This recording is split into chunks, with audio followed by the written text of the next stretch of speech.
ئەمڕۆ وەکو لە قسۆرانی شتی مامۆستایانی کوردستان هەستاین بە پێدانی سوپاس و پێزانیمان بۆ پزیشکی و دەرمانخانە و شوێنە پزیشکیانەی تریکەوە لە 7 مانگی ڕابردوو لە 6 2007 یارمەتی مامۆستایانیاندا لە پرۆژەیەکی مەبەشدار بوون کە بەبەستی هاوکاریکردنی مامۆستایان تێدا بەشدار بوون و بە ژمارەیەکی زۆر لە مامۆستایان ڕێژەیەکی باش لە مامۆستایان تێدا سودمەند بوون.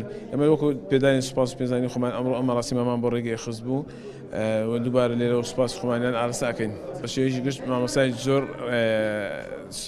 سودمەند بووینە لەم پرۆژەی ئێمە و هەروە لە نەخۆشخانەی ئاشتی و بەرهەمە بنکەی هەرێم و بە شێوەیەکی گشتی سودمەند. پزیشکەکان لە 133 داشکان بوو لە دەرمانخانەکە 120 داشکان بوو، نوێنەرگەکان تاقیەکان 150 داشکان بوو، چاویلکە سازبانمانشەوە چارەسەری سروشتی و یاریدەدەری پزیشکەکان نوێنەرگاری دەبنە کۆڵانەکان یاریدە بە هەمویان ژمارەیەکی 43 شوێن تێدا بەشدار بوون.